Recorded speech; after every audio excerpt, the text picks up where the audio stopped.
I'm cold. Would you let me stay here for tonight? I know who you are. You're Jean Valjean.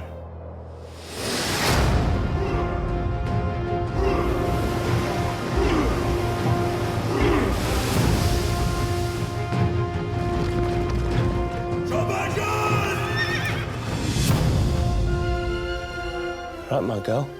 On your way. In a dream, my life would be. Help me, please, I have a child. So different from this hell I'm living. So never know from what it seems. Where is your child? No life has killed the dream. One day more. Is it? Another day, another destiny. Hamza. It's never-ending road to Calvary. Where's the child, Cosette? Tomorrow you'll be worlds away. Who was that girl? Cosette. And yet with you my world has started. But he never saw me there.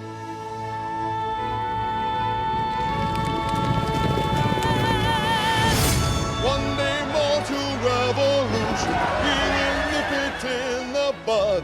We'll be ready for these schoolboys. They will wet themselves with blood. One day to the beginning.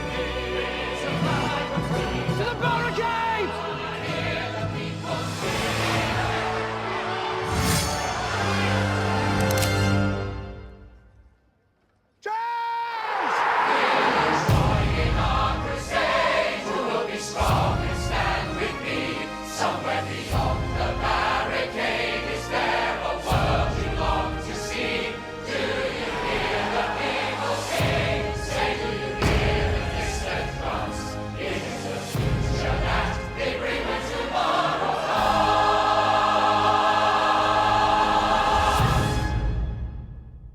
That's a lot of singing.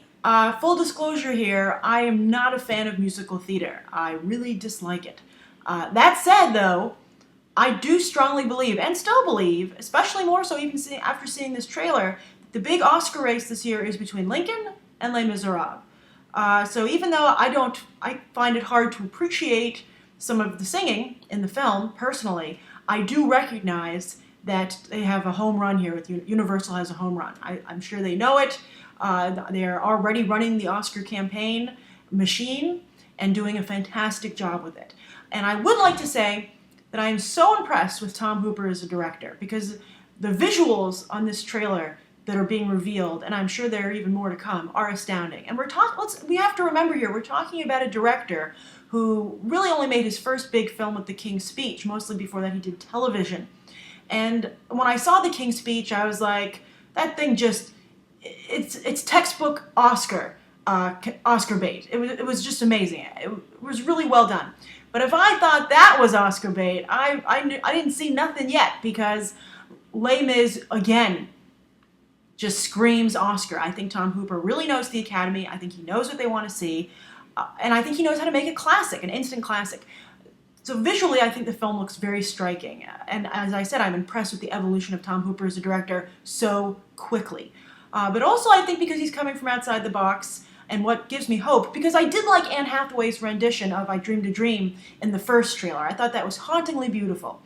And sounded very different than the typical Broadway sound. All Broadway musicals sound the same to me. I think there's a style of singing for that kind of musical.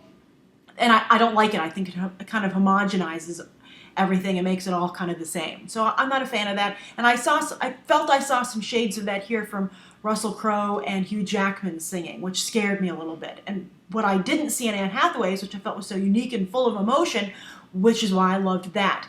And what I'm trying to say here is that, I don't know if you've seen the short behind the scenes that they've been having going around on YouTube, making the rounds, and I'm sure for Oscar season will also make the rounds for their campaign, is that Tom Hooper did something that's never been done before. He filmed Les Mis like no musical has ever been filmed. Usually what happens is they pre-record the songs in a recording studio, and then the actors lip sync to them on set. But what happened here is that they sang in character on set with earpieces and someone playing a piano so that they could hear it, and they sang along to that, and it allowed them to react to things that they were in the performance, to react to the other actors, to the space, to the emotions they were feeling, and create more intimate songs. And I think that's very exciting. I would think that maybe I don't understand why more musicals haven't been performed that way. It doesn't seem to have hurt all of them. I do like musicals like My Fair Lady. I like the earlier musicals. I liked Moulin Rouge. But as I said, I guess I don't hate musicals. I just really dislike that homogenized, somewhat, Broadway sound. I guess that's how I would say it. I don't like that. I don't want to see that here. We'll see what's going to happen in this version of Les Mis. I'm definitely going to see it. I think it looks absolutely amazing. I might not be my personal cup of tea, but I have no question that it will be the Academy's, and that you will see the big race, unless there's some huge surprise, which I don't see one on the horizon. I'm not, because they have other nominations, obviously, but I feel like the big two, there's always like two movies that fight it out, and for instance, it was The King's Speech versus The Social Network, and I feel that this is going to be Les Mis versus Lincoln. But I would like to know, but just write down what you think. I'm trying to be very diplomatic here. I know that there are a ton of huge Les Mis fans out there. So write your thoughts down below. Please be gentle. Don't think I'm a hater. I just am not a big musical theater fan, and I suspect there are a lot of others out there. So the trick is going to be, if Les Mis wants to do more than win awards, it's going to have to win over those people as well, like me.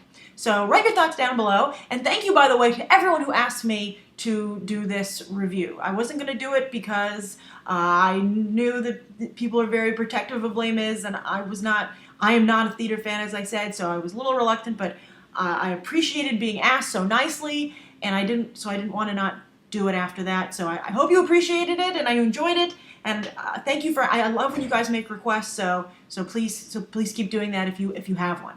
And as always, thank you for coming to Beyond the Trailer, not just for the semi-latest trailers. This one's been out for a little bit, but for the latest trailers and these quick snapshot reviews. Thanks for watching.